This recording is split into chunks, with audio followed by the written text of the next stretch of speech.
Yeah, first I am thanking all the coordinators of Global Reach 2021 for giving me an opportunity for presenting in your symposium.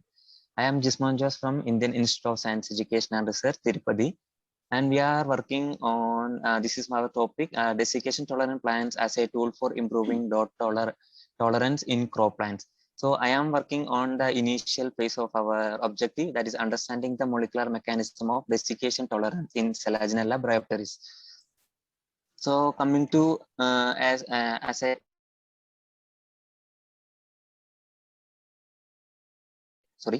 coming to as an introduction, drought is a greatest threat to the world agriculture. That is one of the central environmental challenge that is affecting the crop productivity in the world. So due to the global warming and the current climate changes in the world, area that is affected by the drought is increasing every day and every year. So, and one more the important issue is the global population. So we know by 2050, the global population will reach 9 billion. And according to the current agriculture system, we need a 70% increase in our agriculture production to feed the total population of our world by 2050. But due to the issues we are facing by the environmental challenges such as drought, we need some special traits in our crop plants. So here we are looking for the crop plants with, they need some special trait. We are calling it as desiccation tolerant. They need a special trait called desiccation tolerant. They can overcome the extreme drought condition with that trait. So, but in case of land plants, this particular trait is limited to the seeds and spores. But nature has some special gift that is called desiccation tolerant plants. In these plants, there is a very few number of plants identified yet. Almost 330 number of plants is identified yet. They have their vegetative tissue have that particular trait called desiccation tolerance. Their peculiarity is they can withstand a complete desiccation for months to years, depending on the species, and they have a special ability of resurrection. That means within 12 hours to 48 hours of dehydration, they become alive. So here one example, it is showing a type of grass named as Oropitium tomeum. So the first image showing the dehydrated stage of this plant. So second image showing the rehydrated stage. So it is become alive after the watering. Similarly, this another species called Selaginella bryopteris, our working plant. So this is a dried state of the plant. After watering, it is becoming after 12 hours or 24 hours of watering, it become alive. So we are looking to identify and understand the mechanism behind the drought tolerance of this particular trait, and uh, we are expecting that this might be a sustainable solution for the crop improvement with respect to the drought tolerant plants. So what we did in our lab is, so we did a transcriptomic analysis of these plants to understand the desiccation tolerant mechanism. So what we did, through the de novo transcriptome analysis, we identified some of the DGs.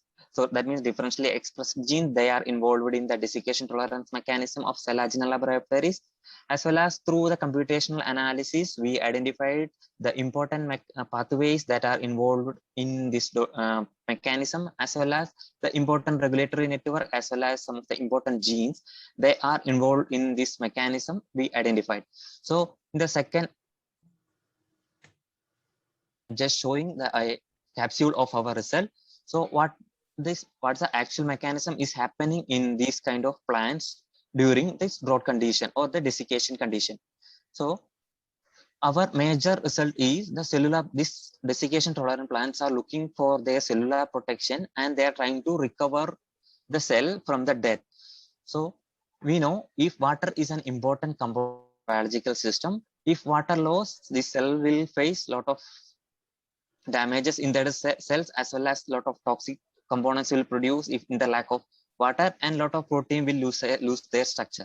So here we are proposing one of the antioxidant system. This antioxidant system is very high in these plants because they are coping up with the cell toxicity. This antioxidant system will remove the toxic components such as reactive oxygen species from the cellular level.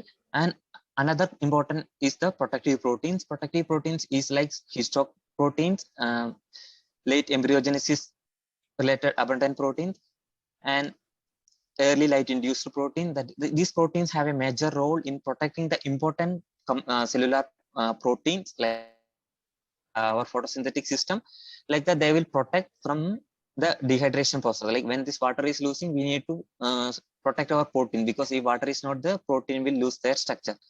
And another important cellular toxicity is because of the DNA damages. So these tolerant plants have the ability of they have a high repair mechanism. And another important is the ubiquitin proteome system. They will remove the unnecessary protein that is already they lose the structure due to the dehydration, and they will recycle the proteins using this autophagy mechanism, and they will regulate a lot of transcriptional regulation in their system. So this is just a capsule of our result. So we are looking in some of these mechanisms, and we will try to functionally analyze this mechanism in the model plants Arabidopsis as well as in the model plant Nicotiana. So through identifying their functional role, as well as if we get their homologous partners in the crop plant, we will try to find out functionally establish those important mechanisms and pathways in the crop plants.